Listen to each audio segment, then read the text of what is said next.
The day after I told my boss I had cancer, he told someone I was damaged goods. I didn't hear it directly. Of course not. That's not how people like Victor Reynolds operate.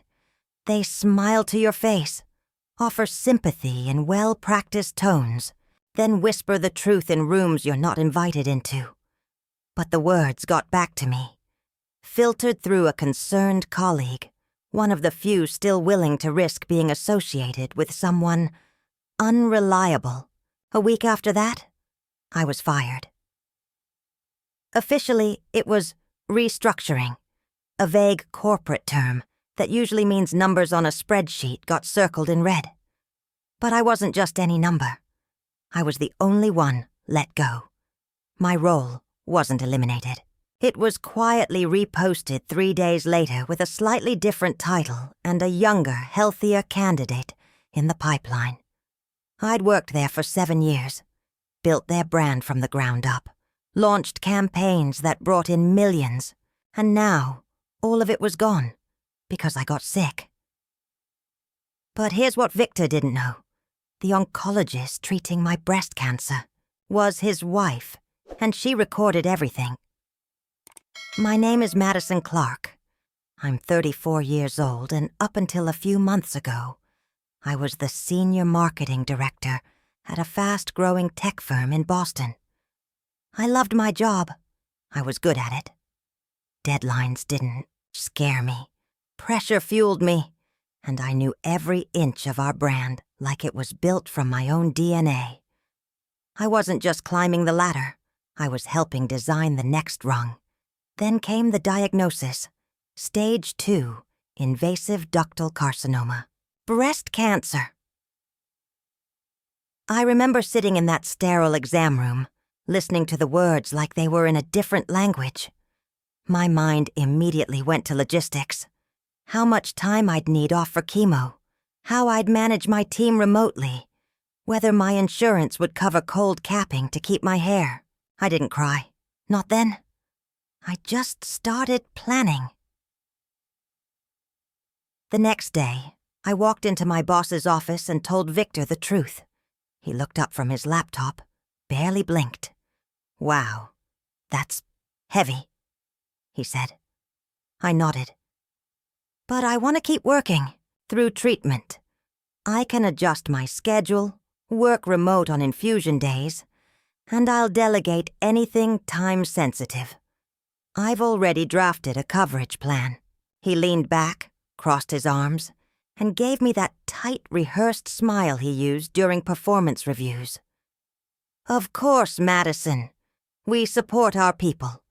Do what you need to do. We'll make it work." I left his office that day thinking I'd done the right thing. That transparency and planning would be enough. That I could be both a cancer patient and a competent executive. For a week, everything seemed normal.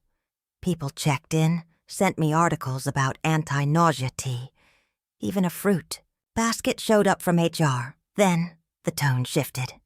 Meetings started happening without me. My Slack permissions were altered. I was suddenly excluded from client-facing comms for simplicity. I told myself it was temporary, just logistics, but the pit in my stomach said otherwise. 2 weeks later, I was called into a video meeting with Victor and someone from legal. Due to company restructuring and shifting business priorities, my position was being phased out. The call lasted 4 minutes. No mention of my performance, no offer of reassignment, no severance beyond the minimum required, just a polite execution. And while I sat there, stunned and spinning, I got a message from a former coworker, someone I mentored years ago. "Hey, I probably shouldn't be saying this, but Victor told the leadership team you were damaged goods. Said he didn't want to deal with another drawn-out medical leave. I'm so sorry." I didn't reply. I didn't cry. I just closed my laptop, took a deep breath, and thought, he has no idea who's been listening. My next appointment was 2 days later. By then the numbness had faded, and been replaced by something colder, sharp, focused, surgical. I walked into the oncology center like I was entering a boardroom. I'd practiced my breathing. I had notes. What I wasn't prepared for was the look on Dr. Victor Reynolds' face.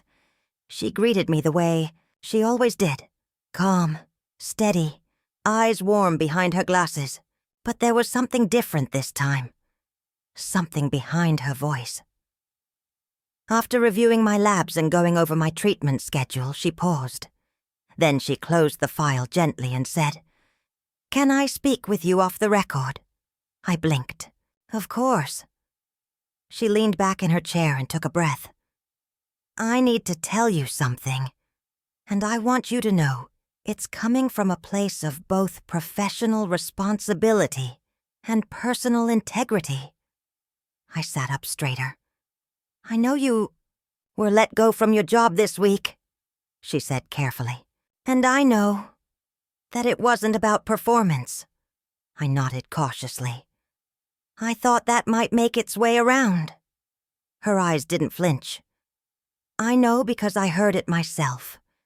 Victor told someone on a call at our home that he'd cut the dead weight before it turned into a liability.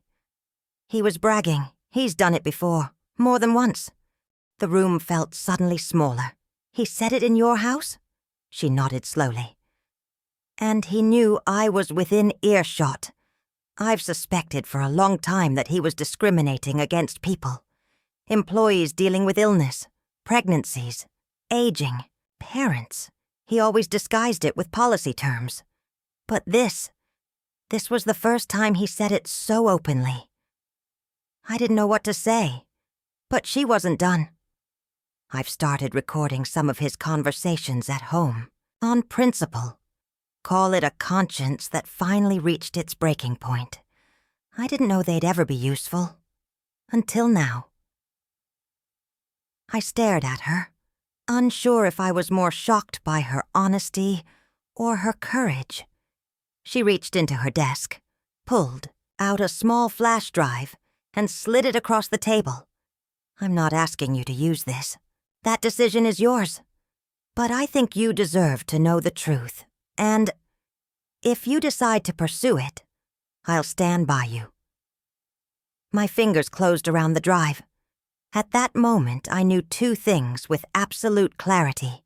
One, Victor had no idea that woman who shared his bed was also holding the knife that would cut through his lies. And two, I wasn't going to let this slide, because I wasn't the only one he'd buried. I was just the one who got back up. That night, I didn't sleep. I sat on my couch with a blanket around my shoulders, staring at the flash drive like it was glowing. I hadn't even plugged it in yet. I didn't need to. Not yet. The weight of it alone was enough. Not just what was on it, but who it came from. Victor's own wife, a woman who had sworn to heal me, now handing me the tool to hold him accountable. By morning, I'd made my decision.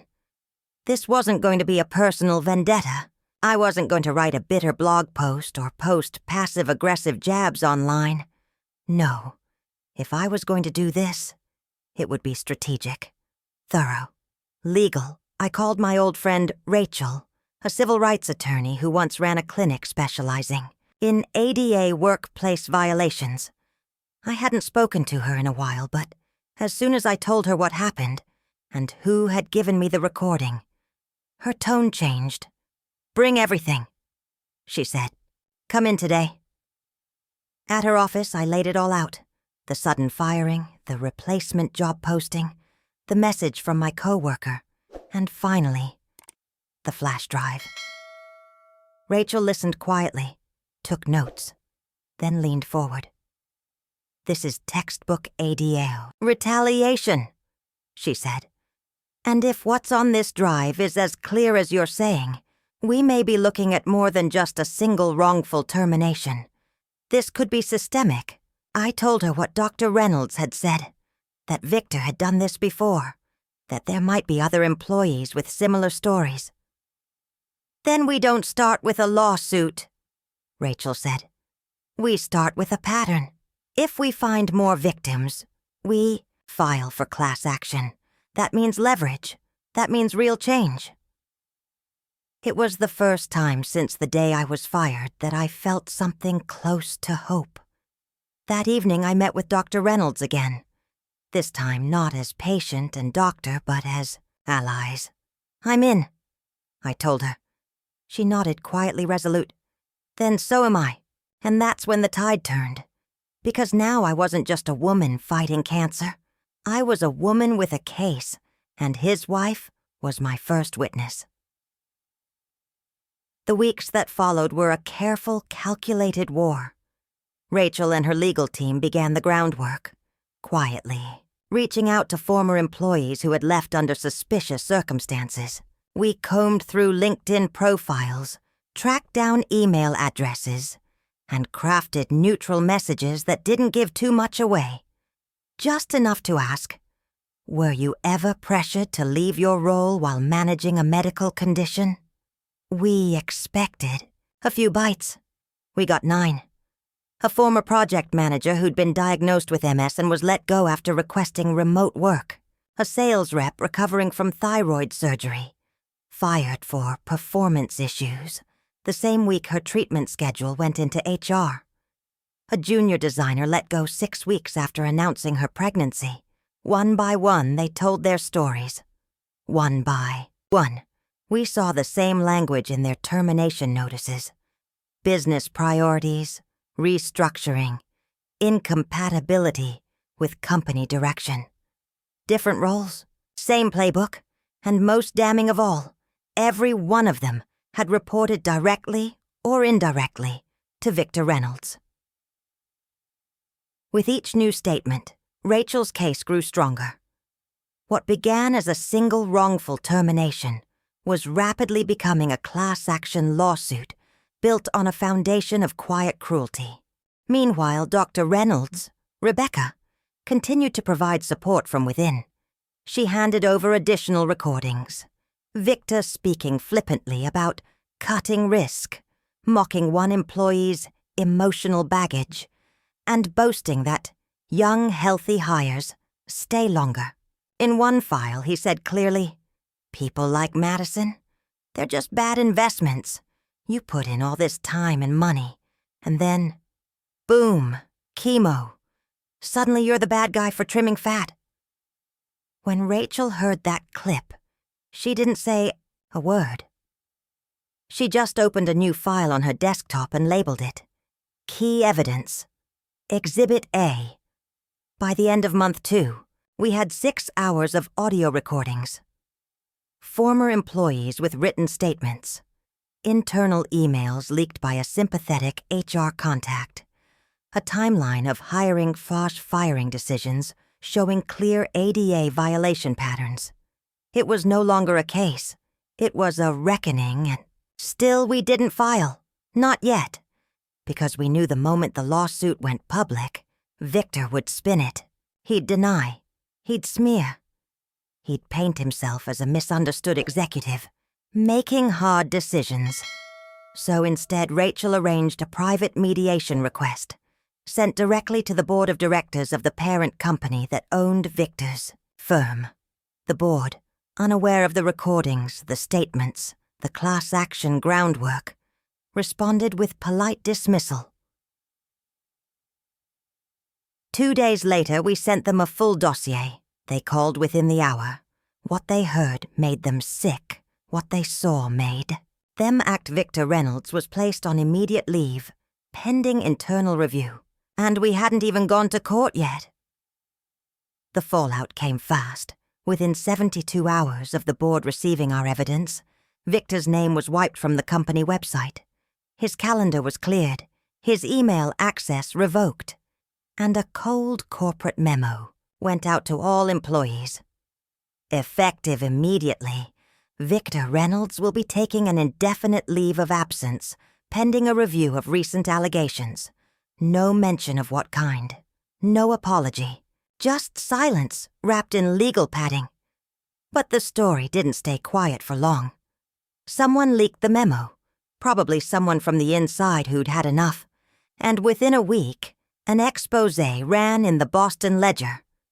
CEO accused of discriminating against chronically ill employees.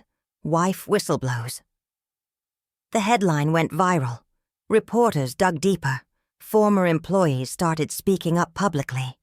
Rachel gave carefully worded interviews. I didn't speak on the record, not yet. But my story was in the background of every article. A high-performing marketing executive, fired just days after a cancer diagnosis, now leading a lawsuit with support from an unexpected insider. And Victor? He went dark. No statements, no denials, just vanished from view. The man who once strutted through the office like he owned the air had finally run out of room to breathe. But the most devastating blow didn't come from the media. It came from Rebecca. 2 weeks after the lawsuit gained traction, she filed for divorce. Publicly. Deliberately. Her statement was brief, but brutal. I cannot remain in a marriage with someone who profits from the suffering of others, and who weaponizes illness as weakness. As a doctor, I am sworn to protect. As a woman, I am choosing not to protect him. It was the final crack. Victor's allies abandoned him. Sponsors pulled out. The board scrambled to recover the brand's reputation. HR overhauled every policy related to medical leave, disability, and family care. They hired an external audit firm and committed to compliance with federal ADA guidelines. But for me, the most satisfying moment came in mediation. Sitting across from Victor in a neutral, windowless room, I watched his attorney slide a settlement agreement across the table. His hands shook. He couldn't meet my eyes. I didn't gloat. I didn't raise my voice. I just signed the document, pushed it back, and said, "Next time you call someone damaged goods, remember, broken things can cut deeper than you think." He said nothing. There was nothing left to say. By the end of it, we reached a multi-million-dollar settlement split among 12 plaintiffs. More than money, the agreement forced the company to adopt a national policy on chronic illness protections. Policies that would now be reviewed annually by an independent ethics board. Victor lost his position. Rebecca kept her practice and her principles, and I walked out of that building not just as a cancer survivor, but as the reason no one like me would ever be treated that way again.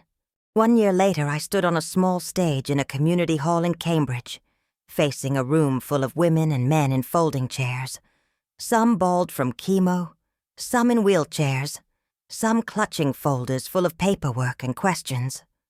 All of them were there for one reason. They'd been made to feel like their illness was a liability, and they were ready to stop apologizing for surviving. The workshop banner behind me read, "Right to Heal, Legal Tools for the Chronically Ill in the Workplace."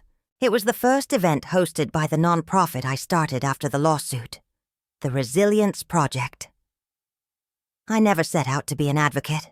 I didn't dream of this work. I was a marketing director, a brand strategist, someone who knew how to turn product launches into headlines.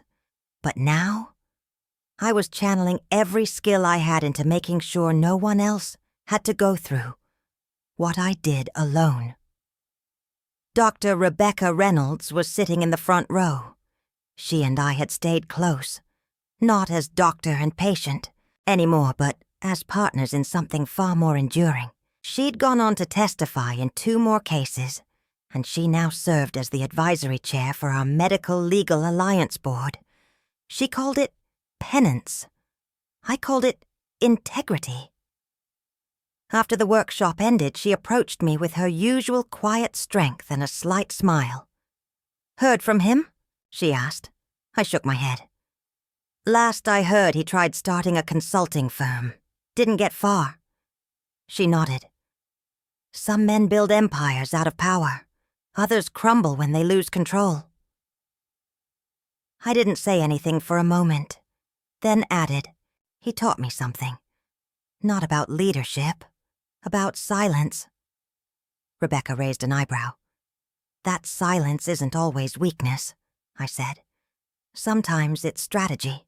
Sometimes it's the breath you take before the blow lands. She smiled. And you made it land. As the sun began to set through the old church windows, I looked out over the room again. People were still mingling, sharing numbers, stories, resources, and I realized this was the part Victor never understood.